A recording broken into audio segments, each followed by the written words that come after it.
So, second panel of the day, and it's all about everyone's favorite topic, AI. For this, I'm going to hand hosting duties over to my colleague, Nick Muldoon, who wasn't queued up. You ready? Yeah, off you go. Awesome. Hello, everyone. It's nice to see you all. Hope you've had a lovely day so far. This talk is artificial intelligence and the future of e-commerce. I'm joined by an amazing panel. Boys and girls, if you'd like to join me on stage, that would be fantastic. Round of applause, maybe?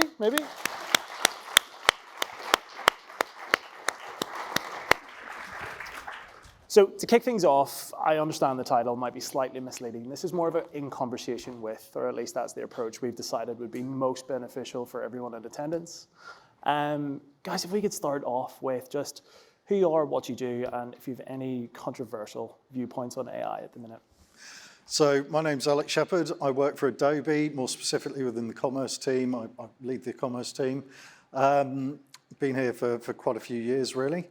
In terms of controversial opinions, I don't know how controversial it is. I mean, realistically, for me, I am a believer that when was the last time someone heard someone say, oh, I really want to spend more time doing that really mundane task? You know, we don't hear people say that. And the reality is, in my opinion, that's where AI is going to really dramatically change things in the short term. It's going to be about allowing people to do more with less and saving time. Fantastic. Hi, I'm Rosie. I'm the CEO and co-founder at Nibble. We are deeply embedded in AI because we're the only people in the world creating a chatbot that you can negotiate with. And so it's the only AI chatbot negotiation agent out there. So that's perhaps my controversial view because I'm doing something no one else is doing. And then as a side hustle, I sit on the board of the largest STEM education charity in the UK. So I've got a foot in an education camp and a foot in an AI camp, which sometimes gives me an interesting view on what might happen in education as well. Awesome. Cool. Thank you. I'm Alex. I run a company called Bargain Max. We're an online retailer selling toys and games. So hands up if you've got kids in the audience. Who's got kids in the audience? Who's bought from Bargain Max? Fabulous. We're doing a great job. Doing a great job. So controversial views. I don't think that everyone's going to get fired because of AI. But I have controversial views on politics, on everything else. So I'll save the AI controversy for you guys. Awesome. Thank you very much. Guys, that's our panelists at the minute. No one's getting added, so it's going to stay for the rest of the minutes. Basically, in order to look at the future, I'd like to just cover the past really quickly. So AI, it's the topic of the year. Everyone has been deep diving for 7 months or more. We have marketers who are really doubling down on, oh, I'm not just a marketer, I'm an AI marketer, I'm a blah, blah, blah, blah, blah. Awesome, cool, I respect the hustle. In my opinion, AI is absolutely a byproduct of the advances we've made in tech over the past 40 years. So if we go back to its simplest inception, who's flew in a plane recently? Anyone fly in this week? Show of hands. Couple down the back, awesome. I flew in yesterday. So co-pilots, the co-pilot system, automated, pilots take off, they land, everything in between is a guided system. You would be shocked to believe that that was first introduced in 1912. At its most basic point, that is artificial intelligence, which is built on top of machine learning, which is built on top of algorithms. Now, in my controversial opinion, I also didn't do an introduction. I'm Nick, I'm from JH, I'm a customer success manager, which you can see here. My controversial opinion is AI is a fantastic use. It's incredible. But people just clickbait the death out of it. AI needs to be artificial intelligence. It's built on top of machine learning, it's integrated with deep learning, and it's not an algorithm. Every time you go on LinkedIn, today you've probably seen 13 threads on, AI and this simple, basic integration. But I digress. Alex, that's my views on AI. That's a brief, it's been around, it's not new, it's built on top of advancing in technology. Where are we currently at today? I mean, to your note, we got into AI quite a long time ago. Most of the major players really have for some time. It does power a lot of the things that you see, engage, interact with on a day-to-day basis. In terms of our product set, obviously within commerce specifically, we've had Sensei starting to run through more of it. A lot of our investment goes into continual improvement of that, bettering it, making it more flexible, more ability to tweak and change algorithms, more exclusions, inclusions, etc. So particularly within search and product recommendations, that's where a lot of our investment has been, and actually in the e-commerce space, we did some research recently just to get consumers' views on what are they looking for out of AI. Do they trust it? Do they like it? And we will be releasing a report on that quite soon. But some of the headline stats, things that people were really looking for AI to influence, about 42% of respondents were looking for AI to influence search, to better enhance those search results. You heard Georgia speaking this morning at the opening keynote, if you were there, about her wonderful experience searching on an unnamed retailer. I'll tell you afterwards if you buy me a beer, for a red dress, but it didn't pick up crimson, etc. Delivering that experience that helps to understand it without the need for someone to manually go in, create all the synonyms, create all the comparatory ones. That's a really big thing. And then equally with product recs, Amazon have been doing it incredibly successfully for a very long time. Again, about 36% of respondents were looking for product recs to be driven by AI. But then it comes to other areas like chat, in Rosie's space. And again, about 32% of the respondents were actually looking for AI to be involved in those chat box. Not so much with personal shopping, that was overstepping the line and they wanted human interaction there. But without a doubt, there's an interest from the consumers in it. And then when we look to businesses themselves, to my note earlier of who wants to spend time doing mundane tasks. Anyone here heard of Firefly? Yeah. So one of our latest releases is Firefly, which sits within our creative suite. And it's what we term generative AI. And it enables you to avoid a lot of those really mundane tasks. So if you have a picture of a lake or what have you, and you want to add a boat in, you can drag the boat in, but it predicts where the shadow should be, where the reflection should sit. If you're looking to open it out, it can generate, okay, this based on that landscape image we've got, actually if we pull it out this way, this is where the mountains would fall. And it can really save a lot of that time. And for me, that's really interesting. I think it's where we'll see a lot of people in this room, hopefully, getting a lot of use out of AI in the near future. But then outside of our world, I see a lot of other clever uses of it. I was reading about Walgreens, actually, because for some reason, I always get stuck into the technical detail of the nuts and bolts of how we run an e-com business. But for me, it's things like, okay, how can we predict stock? How can we make sure stock's in the right place, things like that. And I was reading about Walgreens, who effectively feed flu cases into their AI learning, and that then dictates where they're sending the flu shots to. Which chemists in which states do they need them at? And I think that's another area where we'll see if it's, stocking, if it's pick, pack and dispatch routes, all that kind of thing. I think we're going to see a lot more of that, and companies are doing it now. It's starting to hit. Awesome, fantastic. I think that's super interesting. Just before we continue into the future of e-commerce, what type of, just for anybody that's not aware of the Adobe releases, maybe talk about that for a little bit, and also if there's anything ethically that you guys have taken into consideration with the future of artificial intelligence. Yeah, I mean, Firefly, I think I've touched on, but obviously from a content creation point of view, that's going to be massive, and it has been a huge investment for us. What's interesting, and I think we've seen it with the Screen Actors Guild and so on recently, but it's topic of conversation last night, actually. I think trademarks and that kind of thing can be a real challenge. So actually Adobe have taken a stance that they're making sure that there are no copyright infringements, and we're backing it with our wallets.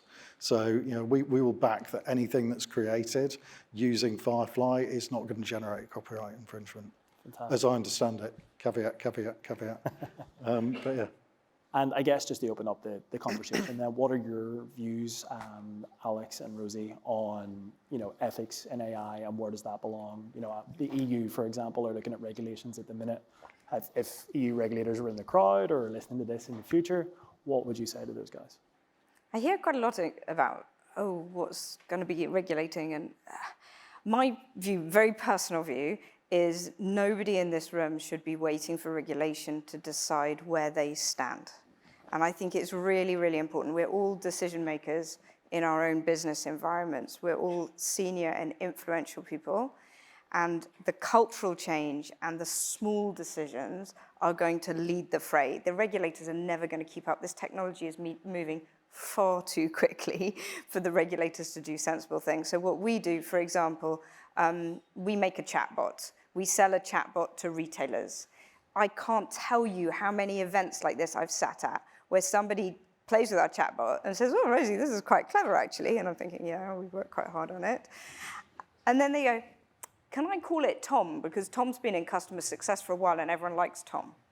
And I'm like, no, you can't. We will not sell you our chatbot if you will try and make it look like a human. And I took someone aside on this, somebody, quite a big retailer here in the UK, and I said, do you not have an ethics policy at your high street name retailer that says you can't lie to your customers about an AI being a human? He says, oh, no, we haven't, but we should have that. And I'm thinking, you should be deciding that on the front line, that you do not want to lie to your customers, or our chatbot's not gendered, because it's something I feel strongly about. And everybody in our company knows about these decisions. We're only just starting to have to write them down. But actually, you're going to deliver all of these ethics decisions at the front line, and it's going to be you that makes these decisions, not the EU regulators. And ethics is such a personal and such a local issue that you're just going to have to do the best you can in your world for your business, your clients, and your community. And then we'll hope that the regulators someday will catch us up. Very good. Alex, have you any opinion on ethics? I don't have that much to add.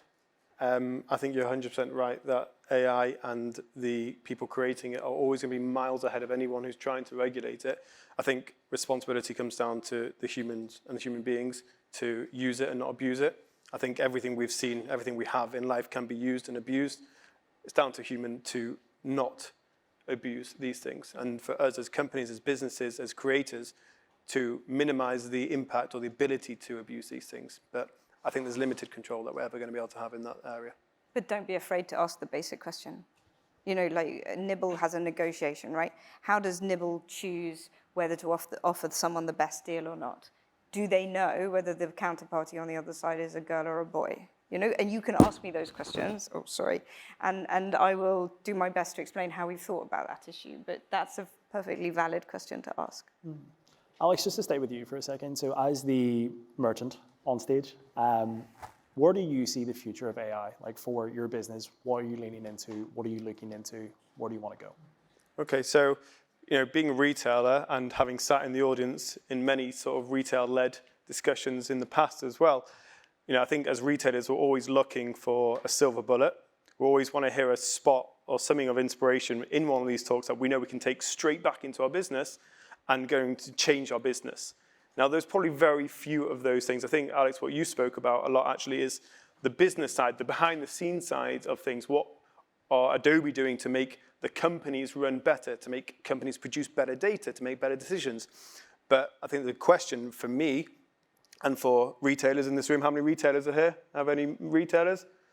Amazing. Have you also all been mauled by salespeople as well? Or is it just, hands up if you haven't been mauled. Fine, great, cool. Will be soon, yeah. Yeah, now you've all, yeah. So I think it's about, okay, what can we do which is really cool, which is going to make a big difference to our retail front? What's going to make us unique? What's going to make people talk about us? When I saw Rosie's technology, I thought, actually, I think we're probably a little bit too early in terms of this being a major effective tool for me in sales, but people are really going to talk about this and people are going to want to try it out. And once they're trying it out, they're probably going to browse and they're highly likely to purchase. So I think when So obviously, when I got the invitation to speak on the panel, what's the first thing I did? Used AI. Go on to ChatGPT, say, what should I talk about if I'm on a panel talking about the future of e-commerce and AI, right? Obviously. And I was really disappointed with the answers it gave. Search, personalization, which we're already doing pretty much to a fairly decent level with algorithm and learning or machine learning that we already have. But what can we do which is actually going to change it? I mentioned to Nick earlier that as an online retailer, pure play, I think our biggest challenge is actually taking the in-store, real-life experience of shopping for something where we can be lazy, where we walk into a shop and we can just walk down the aisle, see where our eye takes us and choose something. We don't need to think. I don't need to choose a category. I don't need to choose an age budget. I don't need to choose a color. I can just go and see where my eyes take me, and that's how we can roll. Whereas online, I've got to go to a category. I've got to think, what do they like? What are they going to like this? How big is it? How small is it? So one area I really think is powerful is the ability to just type in something like you're in a shop talking to an assistant, hey, and I've tried it already and it works, and we're working on it now together to integrate it into our site, which is, I need something for my daughter, she's 7, it's her birthday, she loves Barbie, what can you tell me? What's really good? Here, Alex, here's a couple of our really cool ideas that we've got to you. That's one level. I think another level is accessibility. We know that Google has valued accessibility massively in its recent updates and how they rank websites, SEO. It's a big piece now in terms of how well they view your website. And imagine for someone who's visually impaired, the ability to be able to go online and just talk through a process with a bot online, with an AI bot online, and really get to somewhere which is actually helpful for them. I think that's massive. There's a company in Manchester where all amazing things hail from, Manchester, that I just heard about yesterday called Zally. They're working on an AI passwordless life. So the way you use your device will learn how you hold your phone, how you swipe, the speed, the pressure that you press the screen on, the speed that you type, etc., to know whether that person is you or not. So I could give you my password, and you can't get into my account because it'll know it's not you. And I think, again, for accessibility, for that big argument that people have, guest checkouts, non-guest checkouts, getting people signed up. We hate getting people signed in. We don't want any stumbling blocks. We can actually remove all these things with AI. So there's so many areas to do. There's so much to do. Yes, there's business-to-business pieces, but I think we've got to think about what we're going to do to change the customer world, how we're going to make our sites exciting. Of course. Awesome. Rosie, I'm going to come to you with the exact same question, only instead of from a merchant perspective. As our resident expert, where is the future of e-commerce and artificial intelligence? I think you can, number one, I think you can think big. I think you can be much more human-centric. So if I was to describe AI, I might use the current versions of it. I might use words like surprising, passionate, empathetic. I mean, these are attributes you can make an AI have now, which was much, much harder until the creation of things like ChatGPT and DALL-E and so on and so forth. So I think you can think big, and you can do things like that. The very loose-spaced search. I also don't think it's going to be so difficult to integrate as previous tech iterations. Your red versus crimson, everything needs to be logged. You won't need to do that so much. But I also don't think this audience needs to somehow try too hard. There may be one thing you do on your site, the smart search or the AI negotiation, Nibble. Dare I say it. There may be one thing that you buy externally, but I think in 3 years' time, every single tool you currently use will have an AI equivalent embedded into it, and you won't even think twice about it. It'll be like people using the web. Do you know what I mean? I just think it will be part of your everyday, and the big providers that you speak to, the Adobes and the Microsofts, they're putting it all in there for you, right? Like all of your spreadsheets will have Copilot next to it, and you'll be able to do it straight away, seamlessly. If I can just interject, on Rosie's point there, again, sorry, show of hands, I know this is an exercise class. Could you show me if you guys are currently using artificial intelligence, even something as simple as writing your emails, first drafts? Wow. Some hands did not go up. That's really shocking. Yeah, because I asked that in my tech team, in my company-wide stand-up. We're a small company, we're a tech company. And last week I was the only one, I keep doing that. I was the only one that didn't raise my hand. Only because I'm smart enough to write my own emails, I guess. I'll take it back. Awesome. Alex, Shephard, have you anything that you disagree with what's been brought up or anything to add there? Nothing that I disagree with. I mean, I think other areas where we'll probably see more is, people have started to experiment with things like product descriptions. I think AI generation of them is going to be interesting. I'm still trying to get my head around how that's not going to cause huge issues with Google and repetition and duplicate content and all that kind of thing.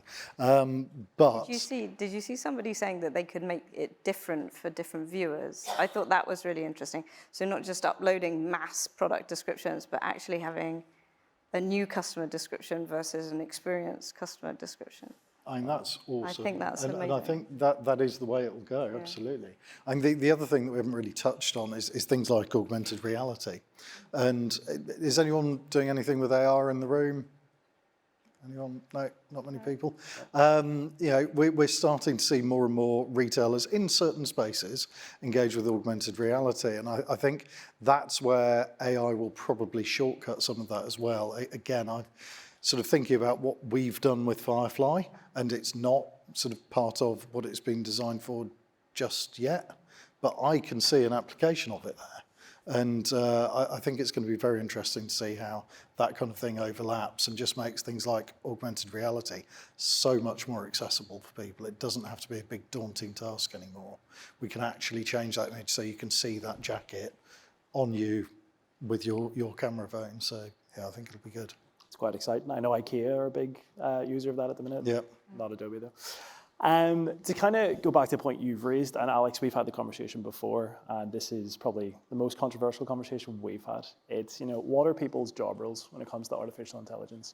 Are industries at risk? Are people at risk? Are jobs entirely at risk?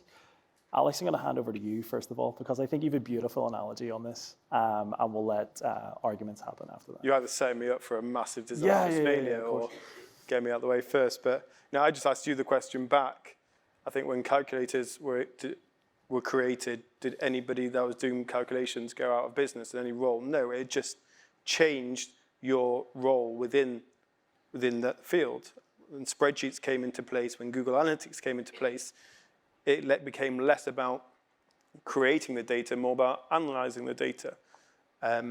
So I think it's about putting the information in will change the role. I don't believe that everybody will become redundant and artificial intelligence will be running the world. As we just before, almost everybody in the room put their hand up to say they've used AI in their day-to-day life. I use it. I'm not as intelligent as you, Rosie. Or just arrogant about their email writing capability. I was going to say arrogant about email. I was going to say arrogant, but I thought we're only a day into our relationships. Let's keep it friendly for now. But I use AI to write almost every single email I have, because I don't have the quality ability to write in the same way that I may be able to think. I can think, but I can't write. And so I use it in that way, and it's helped me advance or progress. So I think AI will not make people redundant.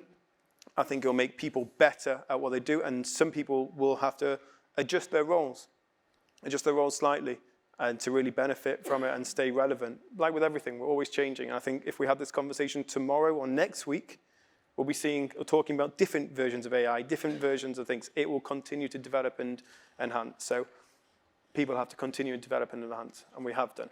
Yeah. Rosie, anything you want to say there? Some jobs will go. Some jobs will definitively go. Jobs or people? Jobs. Okay, that's Jobs. fine. I'm not a believer in mass unemployment. It's never happened before when machines have replaced humans, but some jobs will go. And I think, again, as leaders in our own businesses, we need to be horizon scanning for our own skills, but also horizon scanning for how we use our team and how we help them evolve their skills. Because I think that relearning and learning process is going to get faster. We're all also going to live longer. My kids are going to almost on a probability basis certainly live to beyond 100 years old. So there is and you're going to have a longer, healthier life, almost certainly just on probabilities. And so you're going to have to keep retraining and keep finding new careers, keep finding new opportunities. So that open-mindedness is really, really important. But I don't think there'll be mass unemployment, but I do think there'll be big shifts in the job market. Before I come to you, Alex, I think, to touch on the point that you raised earlier, so for anybody that's not aware, there's a really good current affairs story that's happening in Hollywood at the minute with the writers and the actors strikes. So essentially where this comes from is a certain studio, will not name names, has proposed scanning artificially certain human beings who would do extra roles, so just like background actors in films. And they're going to pay a one-off fee of $180. I happen to know quite a lot of extras, and they would probably earn that per day on a movie. Alex, do you want to pick that up? Because I thought we had a really good conversation on that. Yeah, I mean, so what's interesting there is effectively they will own the rights to use that image in perpetuity. So why do you need extras at that point? That's a worry. I get that, because ultimately, when we think about where the biggest, best, brightest actors we've seen have come from, a lot of them have been doing extras work to get by day to day. Most of them are not earning millions of dollars. So I think that there is a huge threat there, and I think they are right to fight it, really. I think to Alex's point earlier, I do think that people will change what they do. And if I think about the example of putting the boat in the lake and thinking about the shadow and the reflection. Once upon a time, that was probably a junior designer who was there working on it, tweaking it, making the adjustments. Where I think that probably then, because they can do it so quickly, so snappily, actually, are they going to have more time to do more iterations? Can they just get better at what they're doing? And actually, is that the right position? Can we move it? What if we change the image? What if we do this? To me, the challenge there is that junior designer learned about the importance of getting the shadow right by doing the boring job several times over and learning that attention to detail. And I don't know how we're going to resolve that. I don't know how that junior designer is going to see that boat on the lake and very quickly say, that's not going to work because of this thing that I have a trained eye and that reflection isn't in the right place. I think I don't know the answer to that, but I think that is a challenge. I wholeheartedly agree, and therein lies the same challenge with the screen actors. If they're not getting those extras roles to cut their teeth. How do they come up there? Exactly. Yeah. So guys, we're nearly out of time. So if we could quickly, starting with Alex Woolfstein, give a 2-sentence approach to what you would advise people to do in artificial intelligence going forward. So, do you want to kick us off? 2 sentences. 2 sentences, or as concise as you can make it. Okay, so I think that being open-minded is really important, and the same way that we all are in our own businesses, we all will always constantly be looking for something different, something new. We have to challenge ourselves in exactly the same way with AI. Constantly challenge what we currently know versus what we could do, and be open to change, be open to trying different things within our businesses to see what we can grow and develop with. That would, for me, would be the key. And realizing, especially, there's probably a lot of smaller retailers in here, like myself. We're not a huge, large-scale retailer, obviously by the fact that no one's bought from us in here. But it's an opportunity, unlike robotics, where the capital investment, I know I've got a massive warehouse, and to automate the thing would have been cost millions of pounds. We can't afford to do that. But with AI, that we can afford to use this to actually scale up faster, and we are on a level playing field to other retailers. I can do the same thing in AI most likely that Amazon can. And that's a massive advantage. So especially smaller retailers, take the opportunity to spend time and investigate and be open to change. Yeah, way over 2 sentences, but I think that was an absolute gem. So, Sorry. Good job. Rosie. To be honest, it's a very similar ethos. I think you can think big where you might not have felt confident thinking big. And I think you can use your imagination, because I think AI has much more human-centric qualities that mean that you're not curtailed by things that you used to be curtailed by. Awesome. Alex Shephard? It's very tough to follow that. I mean, fundamentally, I agree with what both of you said. I think be brave as well. It is along the lines of be open-minded, really. But, make sure that you are pushing the limits. Make sure you are trying it. The reality is we are all learning. We're all going to continue to learn, and AI is constantly learning. So just because you have one bad experience, don't give up. Keep going, because it's getting better and better and better all the time. Fantastic. Guys, we're pretty much out of time. I think we can all agree. 1 minute. I think we can all agree, Alex just reminded me of 1 minute left. I think we can all agree that, you know, the advice is to be brave. It's to use your imagination. It's to push AI. Like, you're the ones, every merchant, every business, every retailer is responsible for pushing the boat out further. Rosie, have you anything to add on that as our We've spent the last 3 years building something that no one's ever built before because we think it's possible. I mean, you know, it is possible now. Most things are possible. Fantastic. So there we have it, the future of e-commerce. It's on you guys to push it forward. Thank you very much. Thank you.